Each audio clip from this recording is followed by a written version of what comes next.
احتفالات المولد النبوي الشريف في التاريخ الإسلامي كان ليها خبايا وأسرار كتير جدا وأثر كبير على هذا الاحتفال وعلى هذا اليوم، وكان لابد أن نتتبع هذه الأسرار والخفايا ومتى بدأ الاحتفال بالمولد النبوي الشريف في أي عصر من العصور الإسلامية تحديدا، من صاحب هذه الفكرة أو كيف جاءت فكرة الاحتفال بالمولد النبوي الشريف.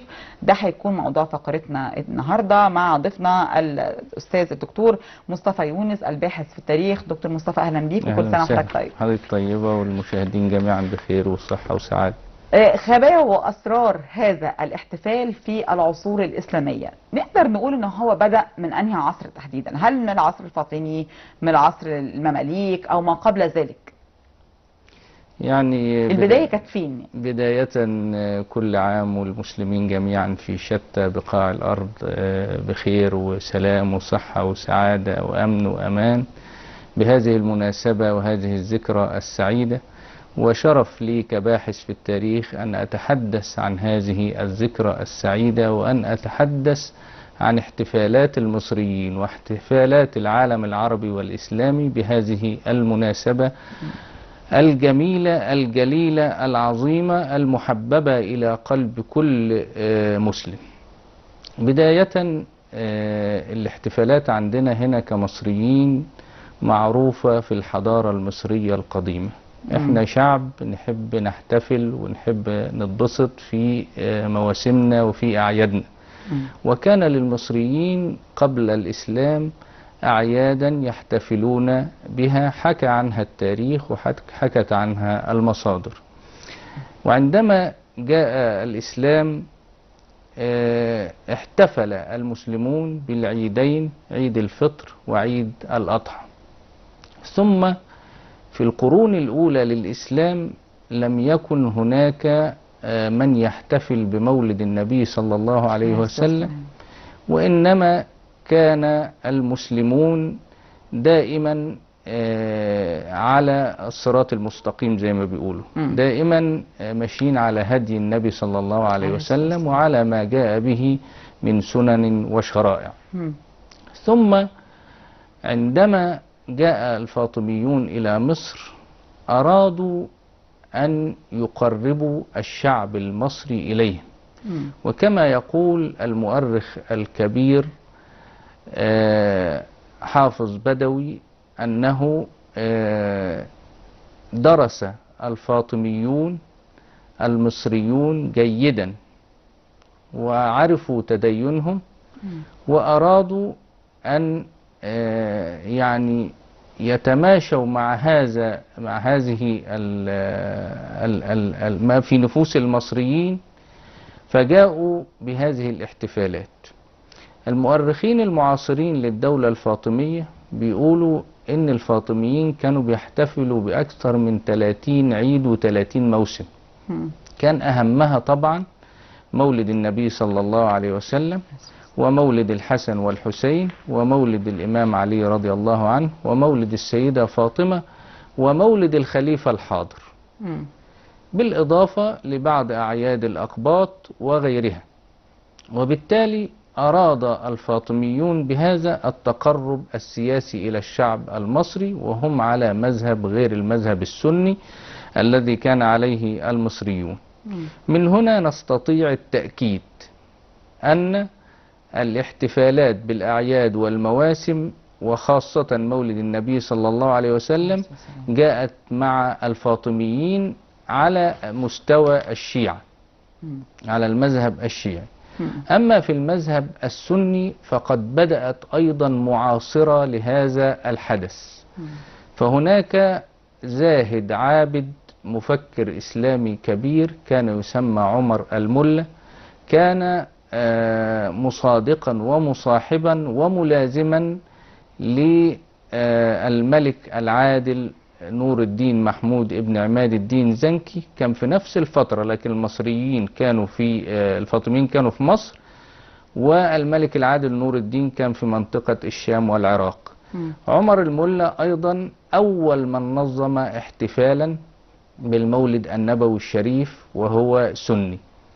ثم بعد ذلك بعد الفاطميين أكمل، يعني جاء بقى السلطان صلاح الدين وقود دعائم الدولة الفاطمية، ثم أرسل من ناحيته إلى منطقة أربيل بالعراق حاكم يسمى مظفر الدين كوكوبري. هذا الحاكم، وكان بالمناسبة متزوج من أخت صلاح الدين، هذا الحاكم أيضا أقام احتفالا أو دأب على إقامة احتفالا بمولد النبي صلى الله عليه وسلم. كان هذا الاحتفال تقام فيه المأكولات والمشروبات، ويقرأ فيه القرآن، وتقرأ فيه سيرة النبي صلى الله عليه وسلم، وينشد المنشدون في المدائح النبوية الشريفة. إذا نستطيع التأكيد أنه على المستوى أو على المذهب الشيعي كانت الدولة الفاطمية هي أول من احتفلت بمولد النبي، وعلى المذهب السني كان عمر الملا، ومن بعده مظفر الدين كوكوبري التابع لصلاح الدين آنذاك. اختلف بعض الفقهاء والعلماء عن ميلاد سيدنا محمد عليه الصلاة والسلام صلى الله عليه وسلم. بطبيعة الحال في الأحداث القديمة ما كانش، وخاصة في الجزيرة العربية لم تكن المواليد تدون بشكل كافي، واختلفت السنوات الميلادية عن السنوات الهجرية وغيرها، ومن هنا جاء الاختلاف في تحديد مولد النبي صلى الله عليه وسلم متى كان بالضبط. لكن الثابت تاريخيا أنه كان في عام الفيل. هذا العام الذي جاء فيه أبرهة الحبشي ليهدم الكعبة المشرفة، ولد النبي صلى الله عليه وسلم في هذا العام. فمن قائل أنه ولد في رجب، ومن قائل أنه ولد في رمضان، والراجح عند جمهور المؤرخين أنه ولد في ربيع الأول. أيضا اختلفوا في الشهر نفسه، فمنهم من قال أنه ولد في الثاني منه، ومنهم من قال أنه في الثامن، ومنهم من قال أنه في الثاني عشر أو في السابع عشر.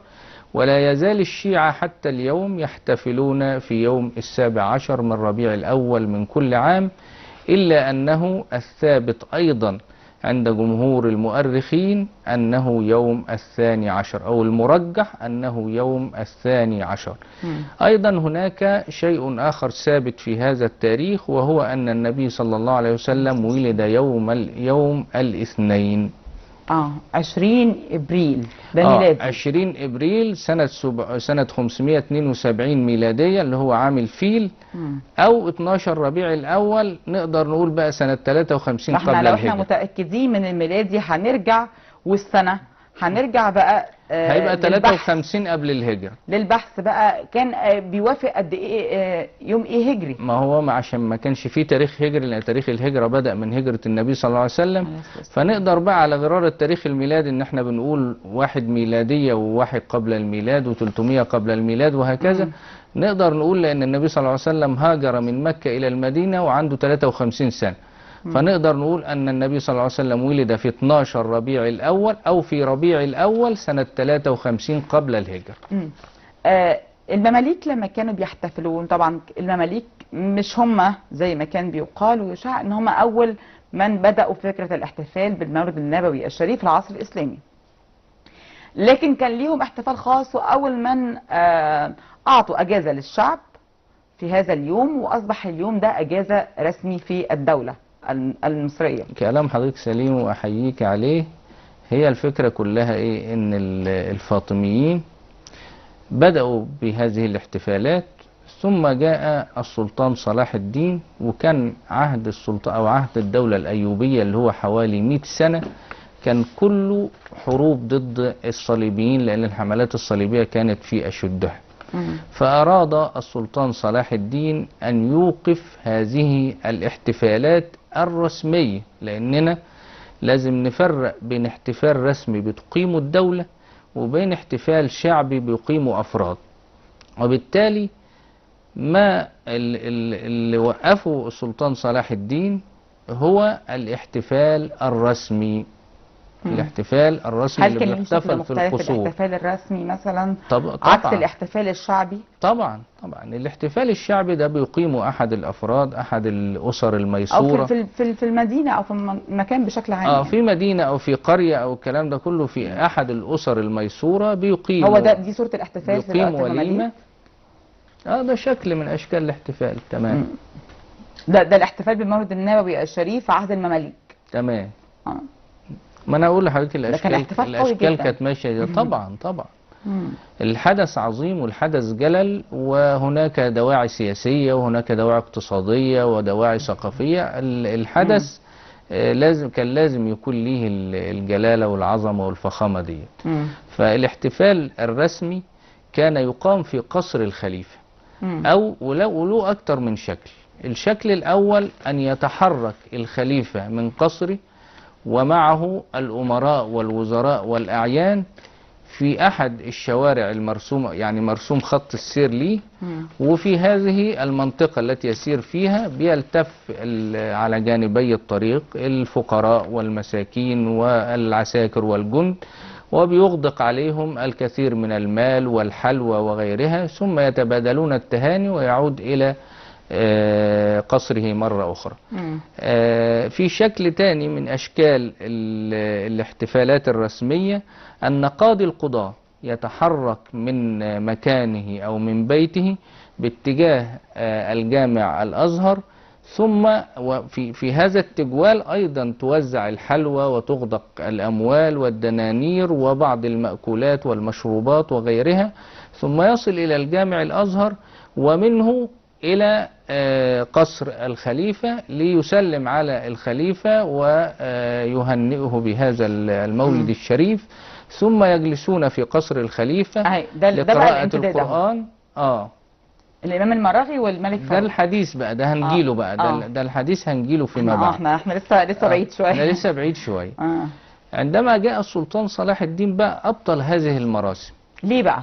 أبطل هذه المراسم لأن السلطان صلاح الدين مش دي كانت بتقام برضو بنسبة تقرب من الشعب؟ ما أنا هقول لحضرتك، السلطان صلاح الدين لم يكن في حاجة إلى التقرب للشعب في هذه الفترة، لأنه بيحارب الصليبيين اللي هم أعداء الدولة الإسلامية في ذلك الوقت، وبالتالي كان الشعب كده شحذ الهمم لهذه المحاربة. ولكن في ملحوظة مهمة جدا، أن السلطان صلاح الدين أبطل الاحتفال الرسمي، ولكن الناس الشعب العامة والموجودين نزلوا في الشوارع واحتفلوا بالمولد النبوي في هذه الفترة. أيضا كان المصريين يعني يؤجلون زواج أبنائهم إلى فترة المولد، ودي عادة كانوا بيتخذوها من أيام الفاطميين. ده بقى احتفال ده كان إمتى؟ الصورة دي دي العصر الحديث برضو صح؟ يعني هو مش حديث أوي، هو ممكن يكون محمد علي أو 1920 مثلا. طيب ما فيش مشكلة، وعند حضرتك التاريخ يبقى كويس. دي القلعة اللي هناك قلعة صلاح الدين. مظبوط تمام. يبقى احنا كده في العصر يعني شوية قربنا. ما هو الاحتفال من الأساس كان في القلعة، يعني خاصة في عهد المماليك كان بقى اللي هو هكمل لحضرتك. كان شكل الاحتفال ايه بقى؟ يعني المماليك كانوا بيحتفلوا ازاي؟ فكرة الولائم اللي كانت بتقدم وقتها، وقت مثلا الزيارات ما بين المماليك وما بين الأمراء، او ما كان يقدم للشعب. هل مثلا كان في مثلا ولائم بتقدم مثلا للشعب او لفئة معينة مثلا من اصحاب المراكز في الدولة وقتها؟ عظيم جدا عظيم جدا. كان الاحتفال في وقت المماليك، هو احنا ليه بنقول بقى المماليك هم من توسعوا في فكرة الاحتفال بالمولد النبوي الشريف؟ في عهد المماليك كانت قوضت دعائم الهجمتين الصليبية والتترية، وأصبح الأمراء المماليك يتباهون بكل واحد بقى، كل أمير بكثرة الناس اللي حواليه أو كثرة الخدام اللي معاه أو الكلام ده كله.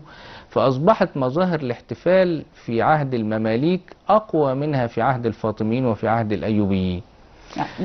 هل سؤال بس قبل ما حضرتك تكمل الجزئية دي، هل ده علشان الاحتفال وقتها كان قائم على مصالح شخصية أو مصالح اقتصادية أو مصالح سياسية مثلا، يعني ما بين الأمراء وهو يعني في فكر الامراء، مش هنقول ما بين الامراء والشعب يعني، لكن كان في مصالح مثلا عند الامراء.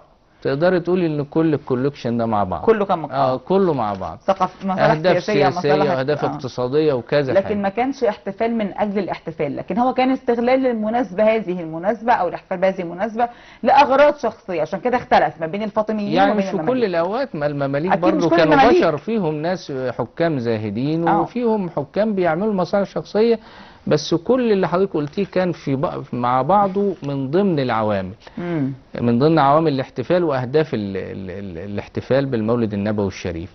خلينا بس نأكد على فكرة مهمة. المماليك اول من استخدموا مكان بقى للاحتفال، يعني المكان كان مكان اسمه الحوش. حضرتك لما بنى صلاح الدين القلعة اقتلع لها من هي القلعة على جبل المقطم، ففي مكان اخدوا الاحجار منه اللي هيبنوا فيه بيها القلعة. المكان ده اصبح زي حفرة كبيرة كده على مساحة 4 فدادين، فمساحة كبيرة جدا، مساحة كبيرة جدا.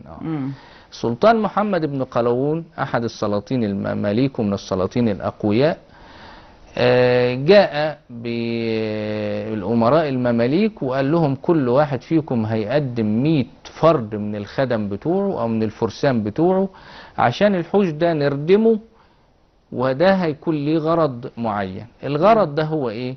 جلب لهذا الحوش الكثير من البهائم والحيوانات والماعز والخراف والحاجات ديت، وأوقفها في هذا المكان للاحتفال بالمولد النبوي الشريف. في كل عام قبل الاحتفال يبدأ بقى من بداية ربيع الأول، تقدم بقى المأكولات والمشروبات والذبائح من هذا الحوش، وبجوار الحوش بجانب القلعة مباشرة، يعني الأكل يطلع للأمراء اللي في القلعة، والمأكولات والمشروبات أيضا توزع على المساكين المقربين من هذا المكان. طبعا طبيعة الأكل كمان كانت بتختلف أكيد يعني. والله حضرتك يعني كما جاء في المصادر أن الفاطميين اهتموا بالمأكولات والمشروبات بشكل كبير، وجلبوا أمهر الطباخين من نواحي مختلفة من بلاد العالم أو بلاد الدنيا في ذلك الوقت، حتى أن أحد الأمراء التركمان في منطقة ديار بكر عندما زار الخليفة الفاطمي وتذوق الطعام اللي بيطبخ في الخلافة الفاطمية، لما رجع لبلاده وبخ الطباخين بتوعه وبعت للخليفة الفاطمي ان هو يعني اتحفني بكم طباخ حلو كده من عندك. أنا حضرتك على تفاصيل الأكل، لأن احنا مثلا من الموروثات اللي موجودة، الموروثات الشعبية اللي موجودة في حياتنا، ان كل مناسبة بيبقى ليها اكل معين، تمام، مع انه بيتاكل طول السنه عادي، تمام، بس المناسبه دي لازم يتعمل فيها اكل معين، سواء من الطيور او من اللحوم او من اصناف الخضار او من اصناف النشويات. دي كانت بتبقى ان شاء الله يكون صنف او صنفين حتى لو عند الملوك والامراء. فهل مثلا كان المناسبه دي او هذا الاحتفال بهذا اليوم العظيم كان مثلا مرتبط بنوعيه معينه من الطعام او انواع مختلفه معينه من الطعام، سواء لأصحاب الدولة أو وزراء الدولة أو رؤساء الدولة، ولا عامة الشعب، ولا كله كان مع بعض؟ بص حضرتك، طغت الحلوى على المشهد. الحلوى طغت على المشهد، وكانت تسمى في العهد الفاطمي العلاليق، وكانت تسمى أيضا حلوى، وكانت بأشكال وألوان مختلفة، وكان يجلب لها أو يدخر لها السكر والدقيق والجوز الهند وماء الورد وكل الحاجات دي، وما هو موجود في البلاد كان يتم استخدامه، وما ليس موجود كانوا بيبعتوا يجيبوه من بره في القوافل التجارية والحاجات دي. وبالتالي احنا كمان كشعب يعني دايما نقول ايه، عايز اكل حاجة حلوة. يعني فكرة طب حاجة حلوة ايه، يقول لك انا عايز اكل حاجة حلوة وخلاص. ففكرة الحلوى اصلا عندنا في مصر من زمان، يمكن من ايام الفراعنه. ده الحلوى دي قبل الاكل ولا بعد الاكل ولا هو ده الاكل الحلوى؟ بص يا حضرتك، هو الفكره كلها في ايه؟ انت حضرتك قلتي ان الموسم ده بتاع ايه؟ هو الموسم ده طغت عليه الحلوى. لكن كان موجود طبعا الذبائح والطيور وغيرها وغيرها، كان موجود في تلك الفترة، لكن اللي طغى على المشهد هي الحلوى. ده كان في عصر المماليك. فاطميين وايوبيين ومماليك، اللي طغى على مشهد المولد النبوي الشريف هي فكرة الحلوى. استمرار الاحتفال بطقوس مشابهة انتهى عند عصر المماليك او انتهى عند عهد المماليك. يعني يمكن الفاطميين كانوا بيحتفلوا زي المماليك ما كانوا بيحتفلوا تقريبا، وبعد كده هل اتغير الاحتفال او شكل الاحتفال؟ يعني مش حرفيا، لا هو استمر بعد المماليك. كان مين بقى بعد المماليك؟ وحتى النهارده، ما انا اقول لحضرتك، حتى النهارده هو الاشكال قريبه من بعضها، لكن ويعني ايه، خلينا اسرد لك الحكايه كلها من اولها لاخرها. بعد المماليك استولى العثمانيين على مصر 1517 ميلاديه، وطبعا مكث السلطان سليم الأول في مصر حوالي 8 شهور، وكان حاكم القاهرة في ذلك الوقت هو يونس باشا. استمر حتى سبتمبر 1517، هم طبعا دخلوا في يناير 1517. أبطل يونس باشا في هذا العام الاحتفال بالمولد النبوي عشان ما تحصلش تجمعات في القاهرة على الحكم العثماني المستجد آنذاك. ثم جاء من بعده خاير بك الذي كان له دور في دخول العثمانيين إلى مصر، وهذا الرجل الذي أسماه المصريين خاين بك، لأنه طبعا في زعمهم أدخل، وهو صحيح، أدخل احتلالا عثمانيا إلى مصر. أراد خاير بك أن يستميل المصريين أيضا إليه، ففي خلال ال5 سنوات اللي عاش فيهم في مصر من 1517 ل 1522 أعاد الاحتفالات بالمولد النبوي الشريف. ثم بعد خاير بك تأرجحت هذه الاحتفالات صعودا وهبوطا حسب الحاكم أو حسب الوالي، إلا أنه ظلت الاحتفالات الشعبية واحتفالات العامة والمأكولات والمشروبات وهي الحلوى ظلت ماشية معانا على طول الخط العثماني. دي طقوس الاحتفال، دي طقوس الاحتفال. بعد ذلك جاءت الحملة الفرنسية بقيادة نابليون بونابرت، وأراد أيضا نابليون فيما أراد أن يكمل الاحتفال. معقولة؟ هدف سياسي بقى. هدف سياسي. ونابليون وهو في البحر قال لهم أنا بحب نبيكم وكذا وكذا، واستعطف المصريين، والمنشورات جات للمصريين في ذلك الوقت. جاب مين بقى؟ جاب الشيخ البكري نقيب الأشراف. تمام كده. وقال له يا شيخنا أنت بتحتفل إزاي؟ قال له نحتفل يا فندم وبالطريقة الفلانية، واداله 300,000 عملة فرنسية في ذلك الوقت، مبلغ كبير للصرف على الاحتفالات بالمولد النبوي الشريف. من هذه اللحظة أصبحت نقابة الأشراف هي من تشرف على الهدف السياسي. كان بقاء فرنسا في مصر طبعا. طبيعي. هو جاي يقيم امبراطورية بناء على رغبة الشعب ورضائه. ده كانوا بيتكلموا عن دي حملة الشرق اللي هتقيم امبراطورية في مصر. هم جايين مش عشان يمشوا. الأحداث بقى واستبسال الشعب المصري ده بقى حاجة تانية، هم اللي خرجوهم بقى.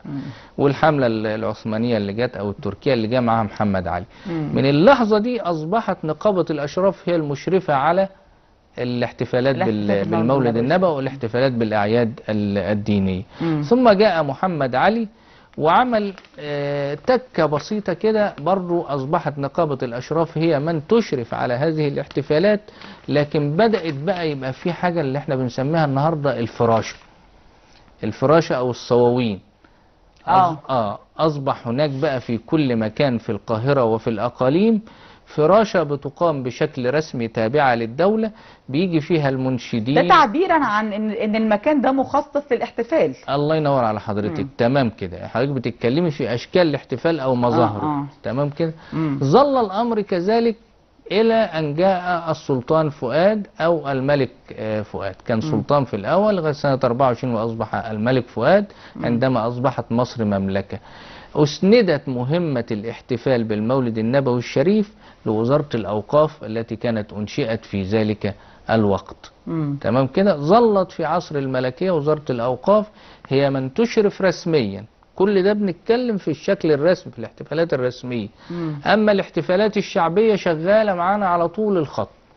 ما طب انا ما وقفتش. برضو انا عايزه اتوقف عند النقطه دي بس. اتفضل. لان استمرار الاحتفالات الشعبيه مستحيل ان يستمر دون موافقه الرؤساء او الملوك وقتها. لا يا فندم، ده احنا مصريين، ده احيانا محدش يرضى علينا، احنا احيانا عارفين. غصب عن الحاكم. طب احنا معانا فاصل بس الشيخ ياسين التهامي، نروح نسمع اتفضل الفاصل يا فندم. ونرجع نكمل اتفضل. فقرتنا. فبحق عشقي نعم للنبي، فبحق عشقي نعم للنبي، فبحق عشق للنبي وآله ارحم ضعيف القوم والمغلوب، فبحق عشق للنبي وآله ارحم ضعيف القوم والمغلوب، أصرف بحبك كل ما قد همنا، أصرف بحبك كل ما قد همنا، أصرف بحب كل ما قد همنا، وارمي ضمأنا يا رجاء يا حبيبي، أصرف بحبك كل ما قد همنا، أصرف بحبك كل ما قد همنا، وارمي ضمأنا وارمي ضمأنا، نعم يراك مجيب، واروي ضمأنا، نعم يراك مجيب، إن لم تجود ولو ببعض، إن لم تجود ولو ببعض، محبة إن لم تجود ولو ببعض،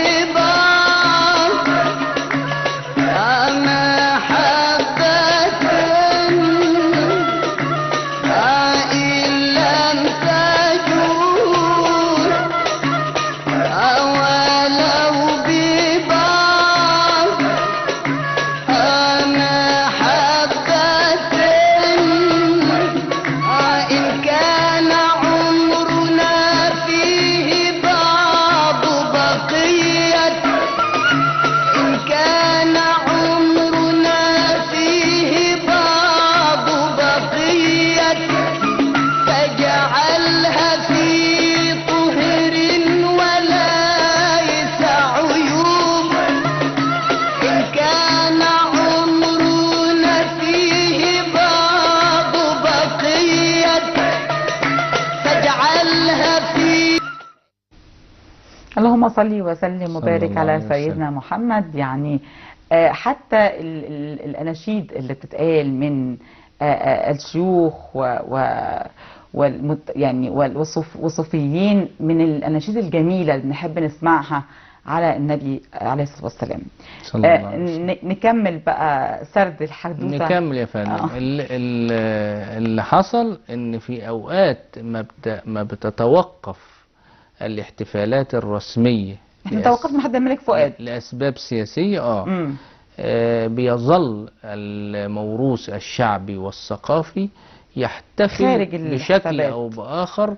هو بيعمل حساب للحكومة وكل حاجة، لكن بيظل يحتفل بشكل أو بآخر، حتى ولو سرا يظل يحتفل، وتظل مصانع الحلوى شغالة وتظل الأمور ماشية، لأن هذا حدث ليس بالسهل ولا البسيط على المسلم أن يعديه بسهولة كده. وبالتالي الدولة لها حساباتها، والعامة محترمين الدولة وكل حاجة، إنما ليهم حسابات أخرى. أنا متماشي معاك، مش هعمل شغب ومش هعمل مشكلة، لكن هيحتفل.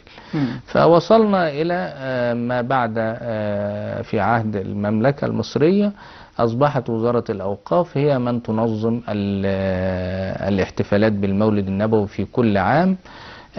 ثم كانت الاحتفالات بعد الإذاعة المصرية تبث عبر أثير الإذاعة إلى أن جاءت ثورة يوليو الجمهورية الأولى، وتابعت أيضا وزارة الأوقاف تنظيمها لهذه الاحتفالات الرسمية، وكان الرؤساء المتعاقبين على مصر حتى يومنا هذا. أحيانا سيادة الرئيس عبد الفتاح السيسي يحضر الاحتفالات وزارة الأوقاف بالمولد النبوي، أحيانا ينوب عنه حد معين، ويحضرها كبار رجال الدين في مصر، وهم وزير الأوقاف ومفتي الجمهورية وشيخ الأزهر وغيرهم من علماء الأزهر وعلماء المشيخة وعلماء وزارة الأوقاف حتى يومنا هذا.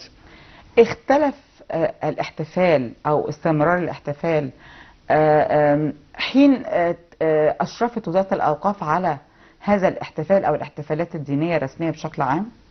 هي الفكرة ان هي اصبحت تنظيمية اكثر. ايوه، تحت اشرافها يعني. ما هو من ايام محمد علي هي ايضا تحت اشراف الدولة، ومن ايام الفاطميين هي تحت اشراف الدولة.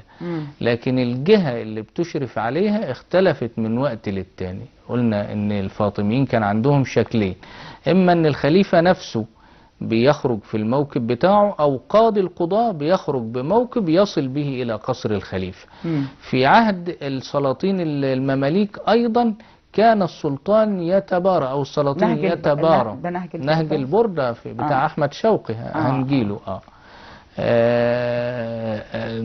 السلاطين المماليك يتباروا في التقرب إلى الشعب بهذه الاحتفالات، فكان السلطان أو الأمير ينظم هذا الاحتفال. ووجد في عهد المماليك احتفالات لها شكل معين كده، إن لو واحد عنده فلوس عند بعض الناس من الأعيان بينظم الاحتفال وبيقوم عليه عشان الناس تجيله وترجع له الدنانير بتاعه. ده هدف من أهداف الاحتفالات. وطبعا الهدف الأسمى واللي موجود عند كتير من الناس وخاصة المصريين حبا في رسول الله صلى الله عليه وسلم هو الاحتفال بقراءة سيرته وقراءة سنته الشريفة. لكن وجد احتفالات لها أهداف أخرى. بيختلف الاحتفال من مكان لمكان في نفس الدولة. يعني احنا مثلا في مصر عندنا كان الاحتفال بيختلف ما بين القاهريين أو الريفيين أو جنوب الصعيد أو في محافظات الصعيد. ما زال بعض المحافظات بتحتفل بشكل خاص بالمولد النبوي الشريف، وإقامة السرادق والرقص والحصان، ويعني ليهم طقوس معينة مستمرة. كلام حضرتك سليم. طبعا احنا عندنا في القاهرة اختلفت شوية. القاهرة طبعا عاصمة، يمكن طبعا لها شكل خاص بيوجد فيها عنصر أجنبي وعنصر مصري وغير ذلك لأنها العاصمة. واسكندرية كذلك بيوجد فيها عناصر أجنبية وهكذا، وبالتالي بتتداخل وبيوجد بها بقى ناس من الشام وناس من أماكن مختلفة، وبالتالي بتتداخل الثقافات وبتأثر تأثير مباشر على كيفية الاحتفال. لكن عندنا النوبة تعتبر الشكل مختلف من أشكال حتى في احتفالات الزواج. يعني لهم عاداتهم وتقاليدهم، واللي بيدرسها طبعا علماء الأنثروبولوجيا والفولكلور بيقولوا ان عادات وجنوب سيناء وشمال سيناء. طبعا كنت لسه هتكلم مع حضرتك ان عادات الجنوب تختلف عن عادات الشمال. عادات النوبة تختلف أيضا عن عادات الجنوب. قبائل سيناء وقبائل مطروح تختلف عن عادات الشمال والجنوب وعادات القاهرة ومظاهر وطقوس الاحتفال. فكلام حضرتك مظبوط. بتختلف وما زالت مستمرة في الاحتفال بنفس الشكل. مستمرة يعني من الحفاظ على التراث المصري والاحتفالات الدينية التراثية بالشكل الجميل ده. طيب خلينا بقى نكمل، يعني ايه اللي اختلف دلوقتي في احتفالنا بالمولد النبوي الشريف عن زمان؟ هل الشعب نفسه هو احتفاله، طريقة احتفاله اختلفت؟ هل الظروف السياسية اللي اللي مرت بيها البلاد على فترات طويلة، على من وقت ثورة 52 زي ما حضرتك قلت، تمام. هل اختلف عن ما قبل 52؟ يعني خلينا بقى نكمل السرد. بطبيعة الحال أولا نسبة التعليم اختلفت ما بعد الثورة عما قبل الثورة. او خليني اسال سؤال بشكل تاني اوضح، اتفضل. يعني هل اختلف الاحتفال وقت ما كانت جمهورية ولا ملكية؟ يعني انهي كان اقوى؟ هو مين المحتفل؟ الشعب. الشعب. ملناش دعوه بالجمهوريه ولا الملكيه. طب لكن هنقول بس حضرتك قلت تحت رعايه، هنقول تحت هنقول كل اللي أو حضرتك تحت سياده الملوك او الرؤساء. خلينا نتكلم في الاحتفال اللي هو العام الأول قبل الاحتفال الرسمي. طبعا بزيادة نسبة التعليم اختلفت مظاهر الاحتفال عن بالمولد النبوي وبالمواسم الدينية، وحتى الاحتفالات بالزواج وغيره اختلفت عن النهاردة. كذلك ثورة التكنولوجيا الحديثة قلصت إلى حد ما فكرة الاحتفال، وأصبحت الاحتفال لا يعني الشباب الصغير قوي، لكن يعني الكبار في السن.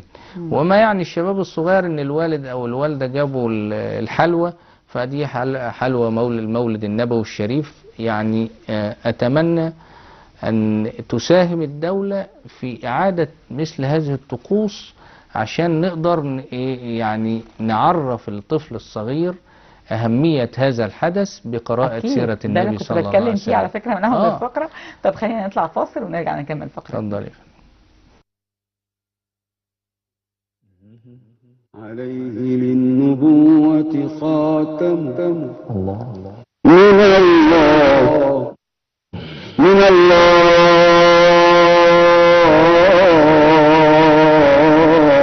الله مشهود يليق ويشهد وضم الإله وضم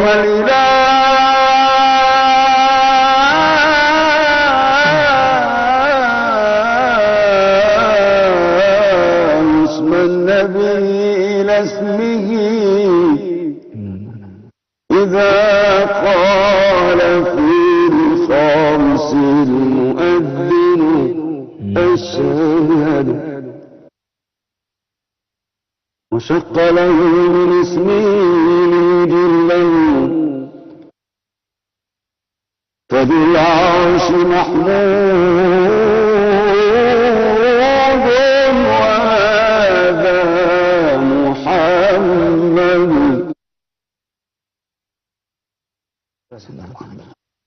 نبي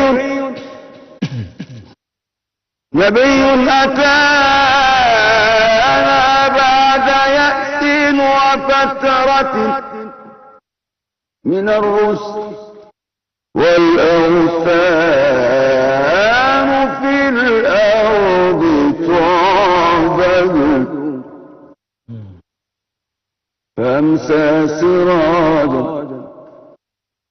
فأمسى سراجا مستنيرا وهاديا يلوح كما لاح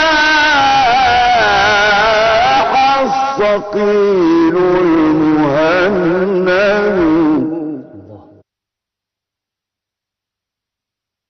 وأنذرنا نارا وبشر جنة، وأنذرنا نارا وبشر جنة، وعلمنا الإسلام،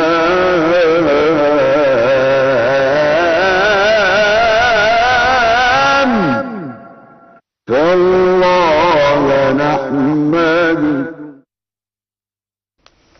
زي ما شفنا الفاصل ده كان الشيخ محمد الهلباوي رحمة الله عليه بينشد بقى أشعار حسان بن ثابت شاعر الرسول عليه الصلاة والسلام. زي ما قلنا انه لما بنسمع الاناشيد الدينيه اللي خاصه بسيدنا محمد عليه الصلاه والسلام، قد ايه بقى فيها جمال وروعه وروح مختلفه كده واجواء جميله بنعيشها، بيعيش كل مستمعيها. عايزين نتكلم عن هذا الاحتفال تحديدا في السينما والدراما، كيف جسدته السينما والدراما، خصوصا احنا كنا بنشوف بعض الفواصل في الفقرة الأولى عن أعمال سينمائية كانت بتحتفل بالمولد النبوي الشريف. عظيم جدا. طبعا السينما والأدب بشعره ونثره كانوا متابعين لهذا الحدث الجليل العظيم المهم في تاريخ البشرية. ومنذ عهد النبي صلى الله عليه وسلم أنشد حسان بن ثابت زي ما حضرتك ذكرتي، وأنشد البحتري وأبو العتاهية وأبو تمام والمتنبي وغيرهم، إلى أن وصلنا إلى العصر الحديث. وأمير الشعراء أحمد شوقي لم يترك لأحد من بعده كلاما حين أشعر نهج البردة وولد الهدى فالكائنات ضياء، وأيضا هذه الأشعار. وأحمد رامي أيضا قال أشعارا في النبي صلى الله عليه وسلم وغيرهم. وهتعجبي حضرتك أو هيتعجب المشاهد الكريم لو قلنا إن أحد المسيحيين أو النصارى من لبنان واسمه مارك شماس أو جاك شماس أنشد أيضا أشعارا كثيرة جمعت في كتاب في حب ومدح النبي محمد صلى الله عليه وسلم. وعندما سئل وكان الذين سألوه يعني عايزين يقولوا له انت بتعمل اشعار عشان تتربح مال، يعني تبيع الديوان ده او كده وتتربح مال. فالراجل اتكلم على انا نظرت في سيرة النبي فوجدتها سيرة عطرة، فقد غير هذا الرجل مقادير العالم وغير في سياساته وفي أخلاقه وفي غيرها. وبالتالي هذه الأناشيد أو هذه الأشعار نابعة من داخلي وليست للتربح أو للتكسب. أيضا غنت السيدة أم كلثوم ولد الهدى، وهي أغنية عظيمة أو أنشودة عظيمة، يعني حضرتك تسمعيها كده تبقي في عالم آخر. كذلك شادية ووائل جسار وتامر حسني يعني كله غنى في مديح النبي، بالإضافة إلى المغنيين الشعبيين زي الشيخ ياسين التهامي والشيخ أحمد مجاهد وشاعر الربابة وغيرهم. وكان من ضمن الاحتفالات بالمولد النبوي لما قلت لحضرتك ان من اول محمد علي اصبحت تقام السرادقات بقى والكلام ده كله، دخل شاعر الربابة في هذه الاحتفالات بعد بقى الآلات الموسيقية ما انتشرت والكلام ده كله. أصبحوا بينشدوا سير النبي صلى الله عليه وسلم في نظم. عندما يسمعه المحتفل أو يسمعه المار تجذب هذه الاحتفالات، تجذب الناس. طيب احنا معانا فاصل قصيدة من أشعار الإمام محمد ماضي أبو العزايم من غناء الفنان الراحل أحمد الحجار. تمام. نسمعها ونرجع نكمل فقرة.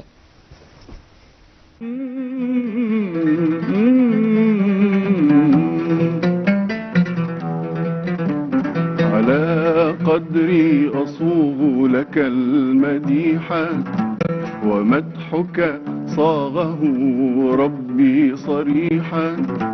على قدري أصوغ لك المديحة ومدحك صاغه ربي صريحا. ومن أنا يا إمام الرسل حتى أوفي قدرك السامي شروحا.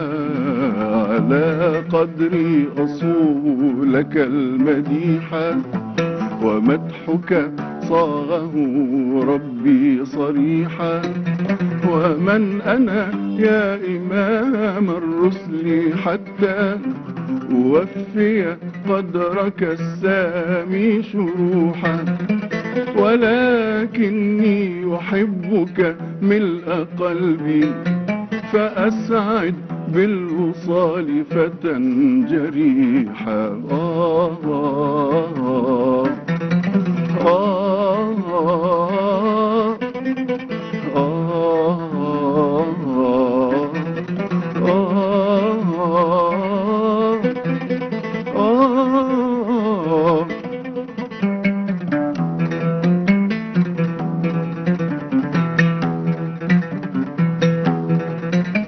وداوي بالوصال فتى معنن، يروم القرب منك ليستريحا.